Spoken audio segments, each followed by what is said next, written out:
오늘 장의 세 가지 포인트 딱 골라서 알려드립니다. 오늘 퍼스트 프라임 리서치의 선유라 팀장 모셨습니다. 안녕하세요. 안녕하십니까. 예, 어떤 섹터 관심 갖고 보시는지 먼저 첫 번째 보겠습니다. 첫 번째로 골라오신 부분이 화장품이네요. 화장품 장 초반에 아모레퍼시픽의 활약이 정말 대단했죠. 그런데 여기에서 또 궁금한 점은 아모레퍼시픽이 상승 탄력이 강하게 유지되지는 못하면서 음봉입니다. 나머지 화장품주들도 사실 상승이 더 많기는 한데 에너지가 예전만 같게 나오지는 않아서 화장품 뭐 어떤 분들은 이미 반영이 되지 않았느냐, 어떤 분들은 연말 소비 시즌 이제 시작이다, 뭐 여러 가지 의견들이 나오는데 손 팀장님 보는 시각은 어떠세요? 네, 저도 전자보다는 후자에 동일합니다. 근데 이 투심이라는 게 호재가 한번 나왔다고 해서 바로 돌변하지 않겠죠.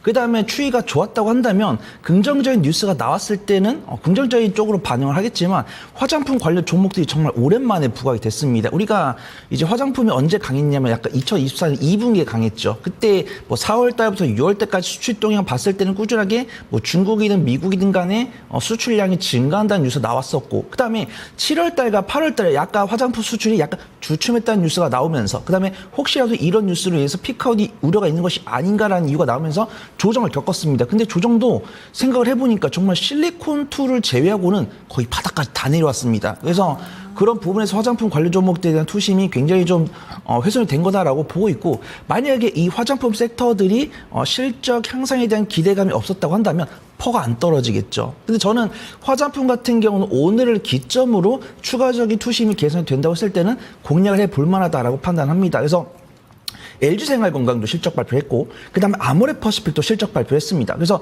아모레퍼시픽 실적 발표한 다음에 오늘 아모레퍼시픽 정말 강한 수급 보여주었는데 기관 순매수는 들어오고 있는데 외국인은 순매도로 보여주더라고요. 그래서 일단은 헤드라인이랑 내용 다 읽어봤습니다. 근데 이제 코스알엑스를 지분 인수해가지고 코스알엑스가 호실적이 나왔다, 이 부분까지는 우리가 뉴스를 봐서 알 수가 있어요. 그러면은 코스알엑스에 대한 전망이랑 코스알엑스로 인해서 아모레퍼시픽이 어떤 길을 걸어왔는지 제가 체크를 해봤는데, 이 코스알엑스 같은 경우는 이 아모레퍼시픽이 일군 회사가 아니죠. 이 아모레퍼시픽이 지분을 투자해가지고 돈 내서 돈을 가져온 회사입니다. 그래서 보니까 이 코스알엑스가 작년 하반기에는 일단 최대 주주였는데 자녀 지분까지 다 흡수를 하면서 이제 완전 자회사로 편입이 됐어요. 완전 자회사로 편입이 된 시점이 2023년 10월 31일입니다. 그러면 2023년 10월 31일부터 이 기업에 대한 지분을 확보하기 위해서 쓴 돈이 이제 있을 거 아니에요? 그쵸. 그럼 그 돈이 이제 올해 2분기까지 반영이 된 겁니다. 그래서 우리가 그 아모레퍼시픽의 리포트 읽어보면 2분기 실적이 쇼크가 나왔잖아요.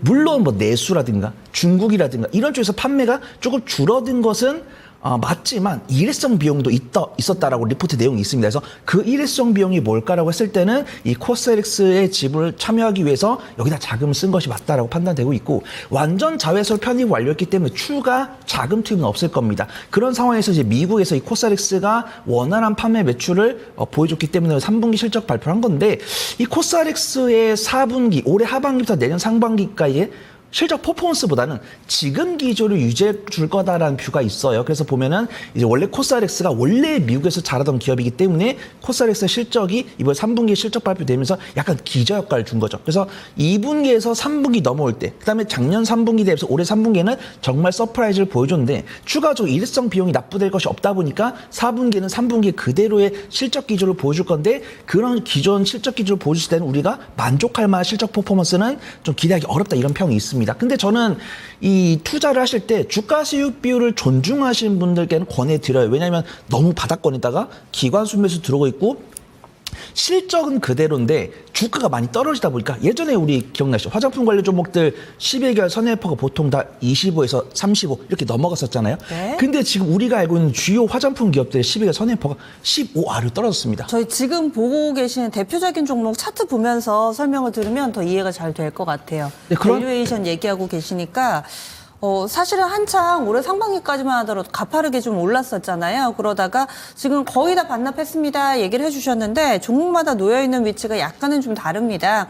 뭐 아이패밀리 SC 같은 경우는 정말 급등이 시작됐던 시점 그 즈음까지 밀려 내려와 있고, 그리고 뭐 아모레퍼시픽이나 LG생활건강은 여전히 뭐 바닥권 내에서의 움직임을 보여주고 있는데, 지금 어떤 종목 보고 계신가요? 네, 저는 탑픽으로는 코스맥스랑 코스메카코리아 보고 있습니다. 제가 다 외울 수가 없어가지고 대본에 네네. 적어왔거든요. 그래서 코스맥스 같은 경우 11개월 선행포가 14고 코스메카 코리아 같은 경우 11개월 선행포가 15인데 네. 만약에 앵커님 말씀해 주신 것처럼 실리콘2는 12개월 선행포가 12입니다. 그 다음에 아이패밀리 SC 같은 경우는 12개월 선행포가 8이에요. 근데 그게 최근에 주가가 반영돼서 그렇죠. 왜냐면 제가 오랜만에 지금 화장품주들 밸류에이션을 들어보는데 한창 때는 대체로 20배가 넘었었잖아요. 그랬었죠. 그래서 다 10배 대네요. 그렇죠. 그래서 지금 보면은 실적은 아이패밀리 SC는 올해 상반기에 다른 화장품 대비해서 못했습니다.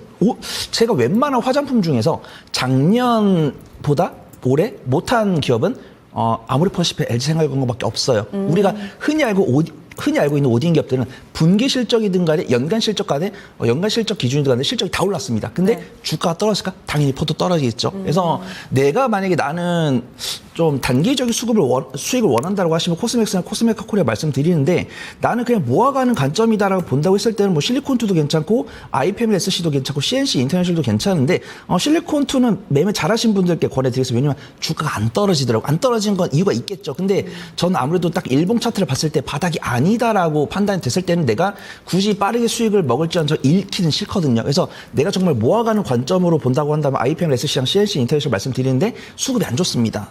이 종목들에 대한 리포트를 제가 다 읽어보았는데 실적이 깎인다라는 이야기는 없어요. 근데 외국인과 기관이 파는데 내가 왜 파는지 모르니까 일단 관심종에 넣어두는 거죠.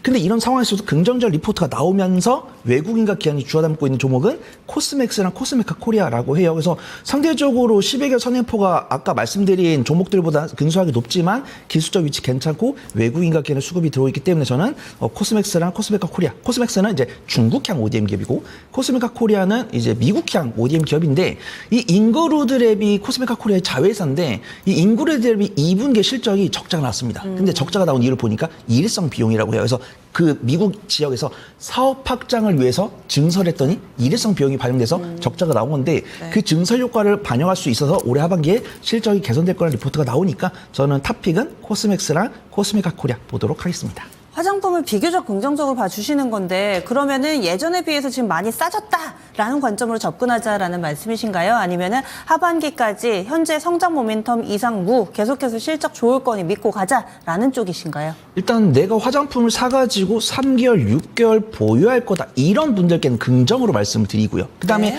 나는 이 화장품을 사가지고 2주나 한 달 안에 수익을 보고 싶습니다라고 하신 분들께 약간 중립 의견이지만 요 코스메카 코리아랑 코스맥스는 권해드리고 나는 한 일주일이나 일주일 안에 수익을 보고 싶다라고 하신 분들도 뭐 코스맥스랑 코스메카 코리아 정도는 말씀드리겠는데 외국인과 기관의 수급이 들어올 뿐이지 뭐 쌍바닥을 만들었다든가 뭐 우상향 기조를 만들어주고 있다거나 이런 상황은 아니기 때문에 화장품 관련 종목들 한 2, 3일 정도는 더 지켜보면 더 명확하게 알 수 있을 것 같다. 그렇게 말씀을 드리도록 하겠습니다. 예, 알겠습니다.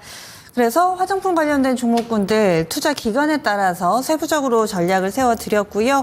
오늘 장에서 이 주목받고 있습니다. 다음 두 번째 넘어가겠습니다.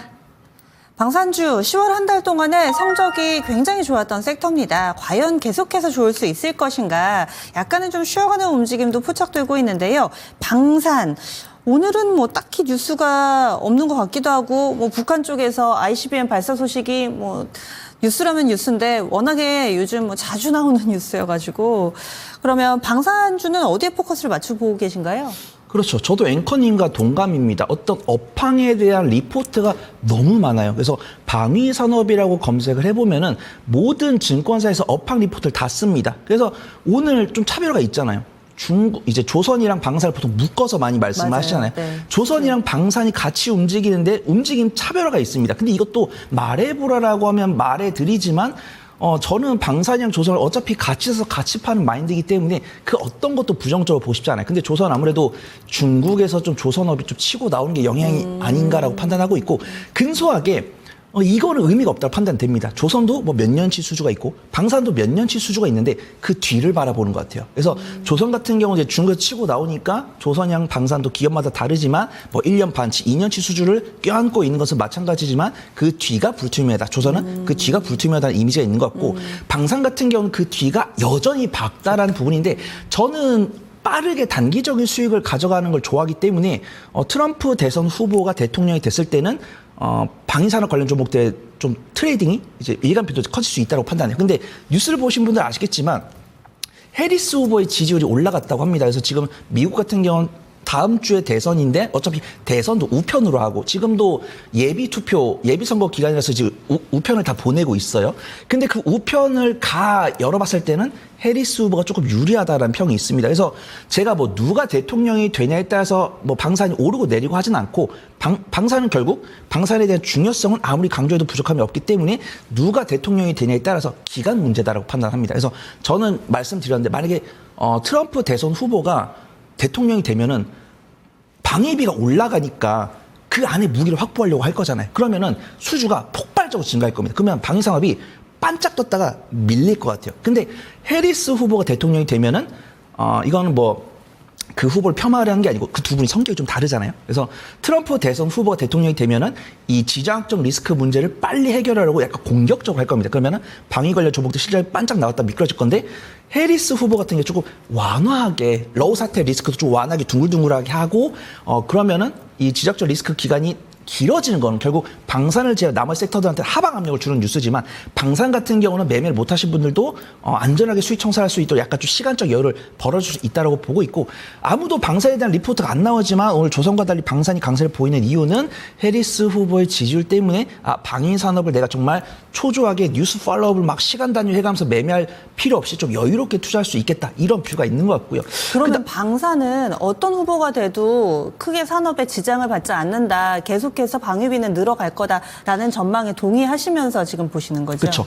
동의를 하는데 변동성이 달라질 거다라고 판단됩니다. 그래서 이제 트럼프 대선 후보가 대통령 당선이 되면은 이제 이제 북미 협약에도 GDP 3% 이상 써라 이런 이야기 하니까 방산 관련 종목들이 정점은 높아질 거예요. 근데 정점을 빨리 왔다 가겠죠. 근데 해리스 후보는 방위비라든가 이런 협박이 없기 때문에 앞으로 순탄하게 수주가 나오고 출하도 될 겁니다. 근데 지정적 리스크 이 엔드 타임이 늦어질 거기 때문에 방위 산업에 대한 훈풍은 좀 있을 거다라고 판단되고 있고요.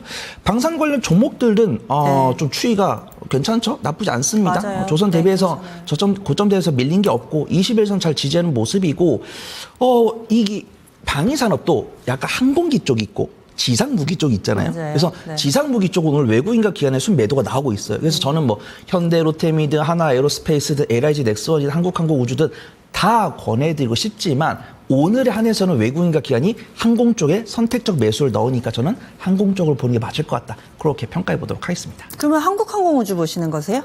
일단 제가 탑픽으로는 한국항공우주랑 하나 에어로스페이스를 갖고 왔는데 이게 참 어폐가 있습니다. 제가 아까 화장품 말씀드릴 때도 제가 선호했던 종목들은 퍼가 높아요. 그다음에 오늘도 한국항공우주 하나 에어로스페이스는 공교롭게 12개월 선행퍼가 19고요. 현대 로템 같은 경우는 13이고 LIG 넥슨 같은 경우는 21입니다. 근데 우리 방산 좋아하시는 분들 수주 잔고 다 체크하시잖아요. 지금 방산 수주 잔고는 현대 로템이 제일 많죠. 그다음에 하나 에어로스페이스, 그다음에 LIG 넥슨, 한국항공우주입니다. 근데 한국항공우주랑 하나 에어로스페이스를 왜 외국인과 기관을 살까? 그 이유는 모르겠어요. 근데 굳이 이걸 맞춰보라고 한다면 하나 에어로스페이스 같은 경우는 K9 자주포, 그다음 하나 시스템도 있죠.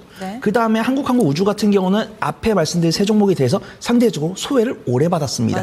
그다음에 최근에 리포트가 나왔고 새로운 방산주다라는 관점으로 상승하는 것 같고 한국항공우주를 또 검색을 해보니까 약간 M&A 뉴스가 있더라고요. 이제 민영화를 한다고 민영을 하면서 피인수합병이 되기 때문에 새로운 모멘텀이 될 거다라고 보고 있고 화장품과 마찬가지로 방산도 저는 어떤 종목을 딱 이것만 사야 된다라기보다는 오늘은 이쪽이 강하니까 한국항공우주랑 하나 에어로스페이스를 보시고 현대 로템이랑 LIG 넥슨도 관심 종목에 넣어놨다가 외국인과 기관의 매도세 끝난 다음에 매수세 들어올 때는 그때 공략해 볼 수 있다. 그렇게 판단해 보도록 하겠습니다. 네. 그래서 한 섹터 내에서 이 밸류에이션으로는 뭔가 좀 설명할 수 없는 그런 수급적인 움직임에 조금 더 무게를 두고 이렇게 결론을 내려서 알려드립니다.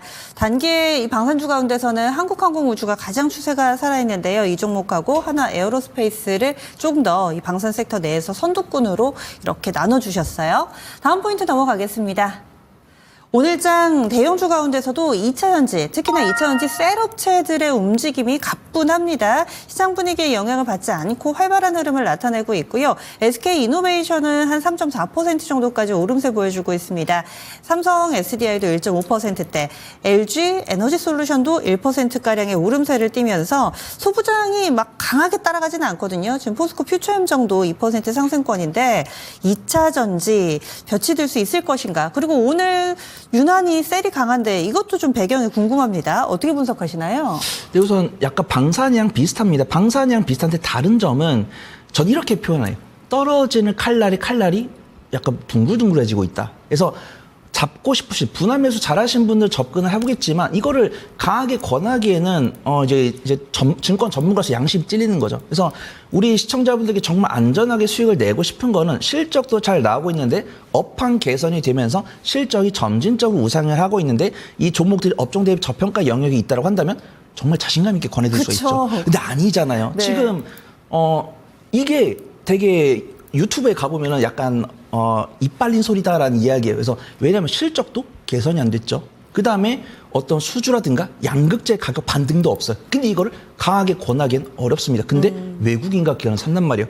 외국인과 기관이 공격적으로 들어오지 않는 이유는 그들도 여기에 대한 불확실성이 있는 것이고 시장의 유동성이 좀 적다 보니까 외국인과 기관의 소액으로도 좀 반발 매수가 들어오는 것 같습니다. 근데 저는 2차 전지를 제가 오늘 처음 말씀드린 것도 아니고 거의 1년 넘게 말씀드렸고 제가 일주 전에 말씀드렸던 내용이 오늘도 추가적인 같은 정방향으로 수급이 나오고 있으니까 제 생각이 어느 정도 좀 맞았다라고 보고 있고요. 저는 2차 전지에 대해서는 올해 4월과 5월 달에 말씀을 드릴 때도 일단 4월 달, 5월 달에 바닥을 잡은 것 같은데 솔직히 권해드리 어렵다. 근데 외국인과 기관이 사는 이유는 이런 이유 때문인 것 같다. 근데 이제 석 달이 지났잖아요. 3분기 실적 시즌 됐습니다. 그래서 3분기 LG 에너지솔루션, 삼성, SDI, 포스코 퓨처, 에코프로 다 실적 보셨을 거고 이들이 왜 이렇게 실적 발표를 했는지 이유까지 다 확인하셨을 거예요. 근데 외국인과 기관이 산단 말이죠. 이해할 수 없습니다. 그래서 저는 2차 전지를 정말 좋아하기 때문에 포스코 퓨처엠이나 LG 에너지 솔루션이 GM이나 포드로부터 수주가 나오면은 작년 이제 시가총액이랑 전년 매출을 대비해서 이게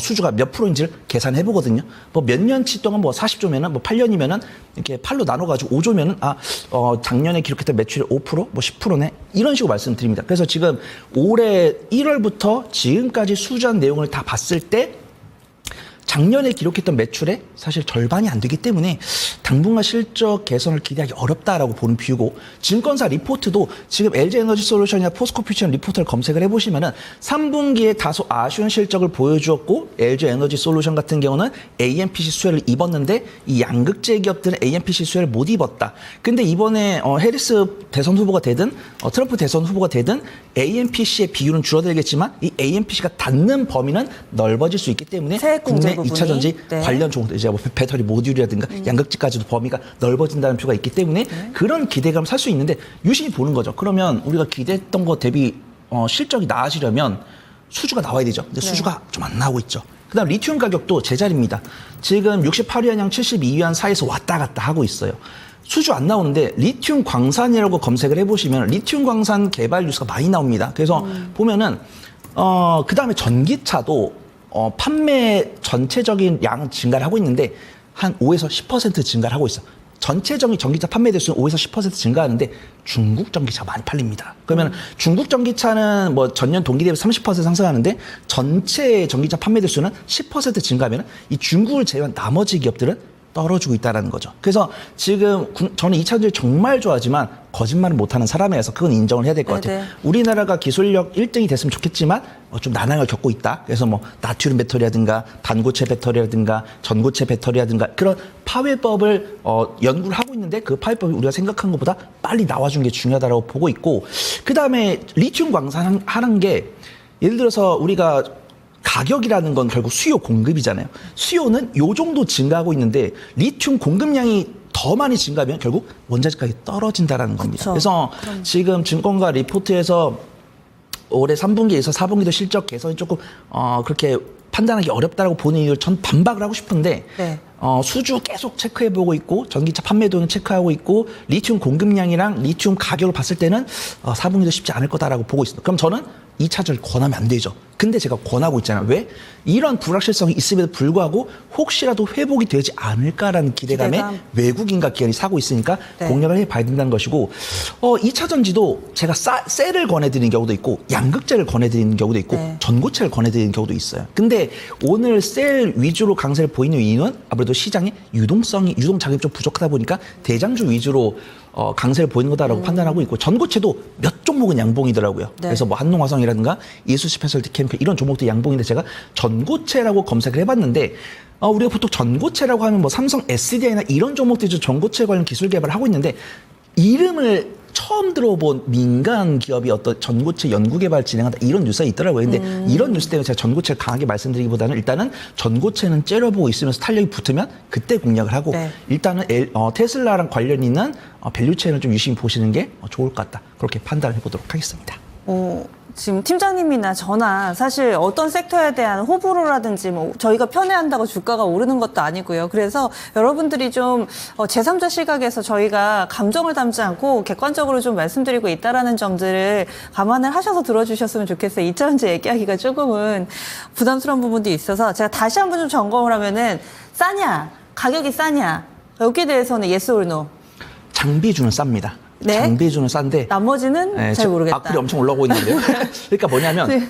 양극재랑 셀은 삼성 SDI는 저렴하죠. 근데 LG 에너지 솔루션 55가 넘어가고 있고 양극재 기업들도 100이 넘어갑니다. 근데 11월 선입 100이 넘어가는데 이 퍼가 떨어지려면 주가가 떨어지거나 실적이 올라가야 되잖아요. 네. 근데 실적이 제자리라고 보는 게 맞을 것 같아요. 저도 그래서 고민이 좀 되는 게 요즘에 수급이 그나마 반도체나 다른 거에 비해서 2차전지가 조금씩 괜찮아지는 것 같은데 정건업은 싸냐? 싼 것 같지도 않고 그렇다고 지금 캐즘이 완전히 지났냐? 수요가 완전히 회복됐냐? 그것도 잘 모르겠고요. 말씀해 주신 이 리튬 가격도 계속 저도 체크를 하는데 리튬 가격 아직 안 살아났거든요. 그래서 이 수급이 왜 들어올까 계속 고민을 하고 있었는데 일단은 지금 팀장님 의견에 따르면은 기대감이 반영된다. 그래서 수급이 좀 좋아지다 보니 이런 부분들을 점검을 해보자. 뭐 강하게 투자 의견을 드리지는 않았습니다. 그래서 2차전지 현재 놓여있는 위치와 그리고 여러 가지 시그널들까지 읽어봤습니다. 팀장님 여기서 보내드릴게요. 오늘 말씀 고맙습니다. 감사합니다.